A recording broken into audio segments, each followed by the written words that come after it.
Standing on stage at Madison Square Garden in front of 20,000 screaming fans, Fat Joe had no idea that his biggest performance was about to become his most devastating night. Because sitting in the VIP section was a young man he hadn't seen in 15 years. His son. The son he thought he'd lost forever. But the reason the boy had come back wasn't for a reunion, it was for revenge. And what he planned to do that night would either destroy Fat Joe's legacy or teach both of them what family really means. If you want to discover how one night changed everything between a father and son, and why sometimes the people we hurt the most are the ones we love the deepest, hit subscribe right now because this story will break your heart and rebuild it again. 2008, Madison Square Garden, New York City. Fat Joe was at the absolute peak of his career, headlining the most prestigious venue in the world. This wasn't just another concert. This was his homecoming, his victory lap, proof that a kid from the South Bronx could conquer the world. But as he prepared backstage, adjusting his chain and reviewing his set list, he had no idea that 15-year-old Anthony Cartagena was watching from the VIP section, planning something that would change both their lives forever. Anthony wasn't there as a fan. He wasn't there to celebrate his father's success. He was there because tonight was the night he had chosen to confront the man who had abandoned him when he was barely old enough to remember his father's face. In his backpack was a letter he had written and rewritten dozens of times, along with something else, evidence that could destroy Fat Joe's career and reputation forever. But you haven't seen the biggest shock yet. The story began 15 years earlier, when Fat Joe was still Joey Cartagena, struggling to make it in the music industry while trying to support his girlfriend Maria and their newborn son Anthony.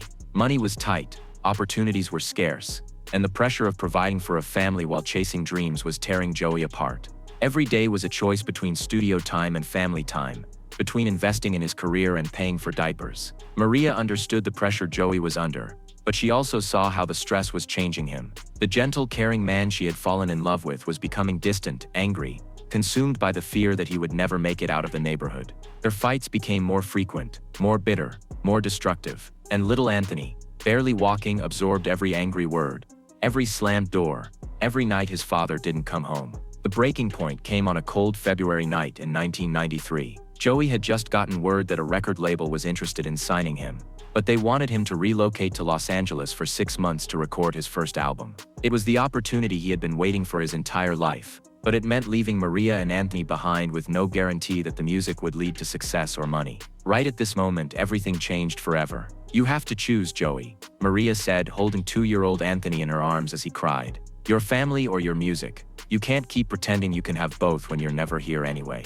The argument that followed was the worst they had ever had. Cruel words were spoken, accusations were made, and in the heat of anger, Joey said something he would regret for the rest of his life. "Maybe I'd be better off without the responsibility. Maybe we'd all be better off if I just disappeared." Maria stared at him in shock, then quietly said, "Maybe we would be." The next morning, Joey packed his bags and left for Los Angeles. He told himself it was temporary, that he would send for them once he got established, that this sacrifice would benefit everyone in the long run. But weeks turned to months, and the demands of his career made it easy to avoid the difficult conversations, the painful admissions, the hard work of rebuilding what he had broken. When Fat Joe's first album became successful, he convinced himself that Maria and Anthony were better off without him.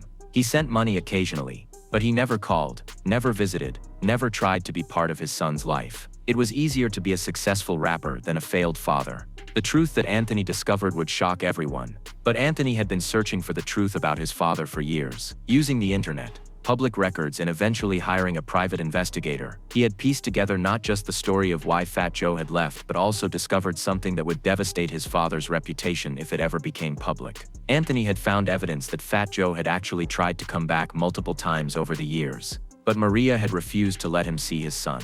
Letters that were never delivered, child support payments that were rejected, birthday and Christmas presents that were returned unopened.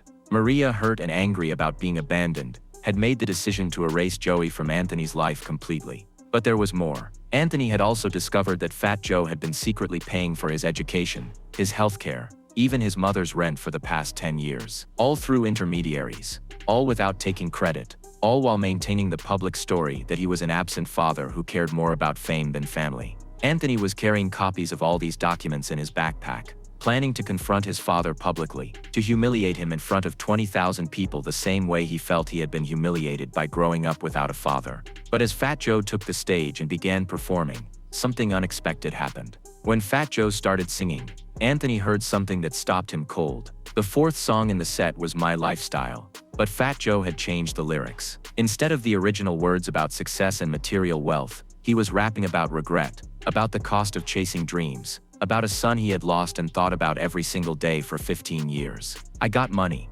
got fame, got everything they say you need. But the one thing I want most is forgiveness that I'll never receive. I left my boy when he needed me most, thought I was chasing a dream, but I was really running from the man I was afraid I could never be. Anthony sat frozen in his seat, tears streaming down his face as he listened to his father pour his heart out to 20,000 strangers about the pain he had never shared with his own son. The angry young man who had come for revenge was hearing, for the first time, his father's side of a story he thought he already knew. Fat Joe continued, "If you're out there, Anthony, if you're listening to this, I want you to know that leaving you wasn't strength, it was cowardice. And not fighting to come back wasn't respect for your mother's wishes. It was fear that you'd reject me the way I rejected you."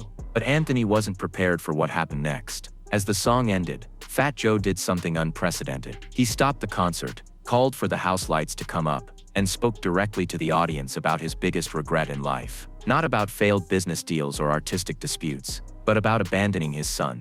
"I want to take a minute to talk to you about the most important thing in life," Fat Joe said, his voice carrying clearly through the hushed arena. "Family. I have a 15-year-old son named Anthony, who probably hates me, and he has every right to. I chose my career over him when he needed me most, and I've lived with that guilt every day since." Anthony's hands were shaking as he realized his father was talking about him in front of the entire world, admitting his failures as a parent to thousands of strangers. "Anthony, if you're out there somewhere, if you ever hear this, I want you to know that you were never the problem.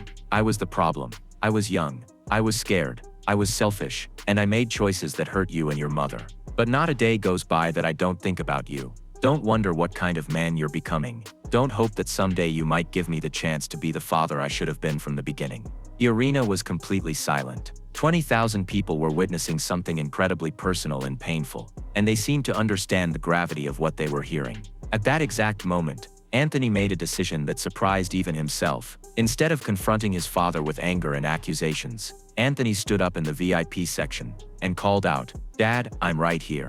The spotlight swung to find him, and Fat Joe saw his son for the first time in 15 years. Anthony was tall, handsome, clearly intelligent, and strong, but he was also standing in front of 20,000 people, tears streaming down his face, holding a backpack full of documents that could destroy or heal their relationship depending on what happened next. "Anthony," Fat Joe's voice cracked with emotion. "Is that really you?" "Yeah, Dad, it's me. And I came here tonight to hate you. But I can't, because I just heard you say everything I've needed to hear my whole life." The crowd began applauding, but Fat Joe held up his hand for silence. This moment belonged to him and his son, not to the audience. "Can you come down here, son? Can we talk? I know I don't deserve it, but can you give me 5 minutes to try to explain 15 years of mistakes?" Anthony nodded and made his way through the crowd toward the stage. Security parted to let him through, and within minutes, father and son were standing face to face on the stage of Madison Square Garden, in front of 20,000 people who were witnessing something extraordinary. What Anthony said next shocked everyone in the arena. "Dad, I brought these documents tonight to embarrass you, to make you pay for abandoning me," Anthony said, pulling papers from his backpack. "But they're not what I thought they were. They're proof that you never really abandoned me at all. You've been taking care of me and Mom this whole time, haven't you?" Fat Joe looked at the papers Anthony was holding and copies of tuition payments, medical bills, rent receipts, all bearing his financial information. "How did you get those?" "I hired a private investigator because I wanted to know the truth about why you left. But what I found out was that Mom never told me about the letters you sent,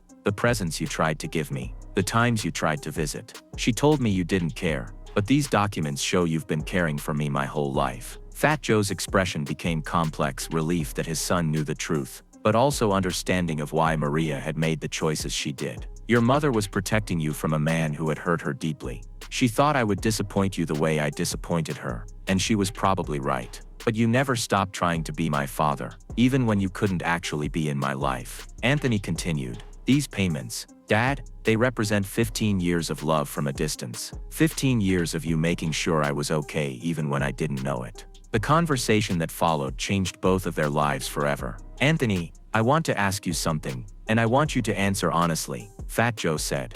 Can you forgive me for the 15 years I missed? Can you give me a chance to be your father now, even though you don't need one anymore?" Anthony was quiet for a long moment, processing everything that had happened in the past hour. The anger he had carried for years was dissolving, replaced by understanding and a desperate desire to know the man his father had become. "Dad, I don't need you to take care of me anymore. I'm almost 16. I'm doing well in school. I have friends. I have a life. But what I need from you is something else. I need you to be proud of me. I need you to know me. And I need to know you, not Fat Joe the rapper, but Joey Cartagena, my father." The crowd erupted in applause, but Fat Joe and Anthony barely heard it. They embraced on stage, 15 years of separation melting away in a moment of genuine connection and forgiveness. "Anthony," Fat Joe said as they hugged, "I have been proud of you every single day, even when I had no right to be. And I want nothing more than to know the incredible young man you've become."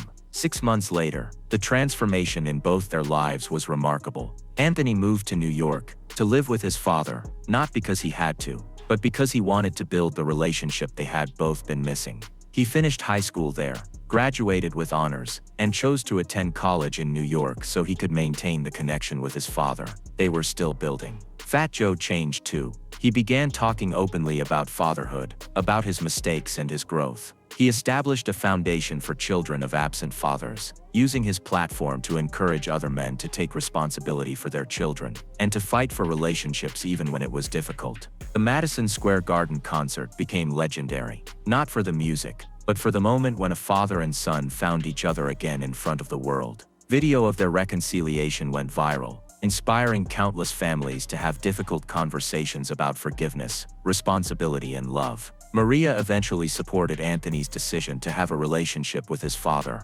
understanding that her son needed to make his own choices about family. She and Fat Joe never rekindled their romantic relationship, but they learned to co-parent effectively and to put Anthony's well-being above their old grievances. Anthony grew up to become a successful young man, not because of his father's fame or money, but because he had learned from both his parents' strengths and mistakes. He studied business and psychology, planning to help other families navigate complex relationships. This is why Fat Joe's later music became so much more emotionally honest and mature. He had learned that true success isn't about avoiding your mistakes. It's about facing them, learning from them, and using them to become better. The reunion with Anthony taught him that love doesn't end just because relationships get complicated, and that it's never too late to choose family over everything else. The father and son who met as strangers on that Madison Square Garden stage became not just family, but best friends. Anthony learned that his father was human, flawed, but ultimately loving.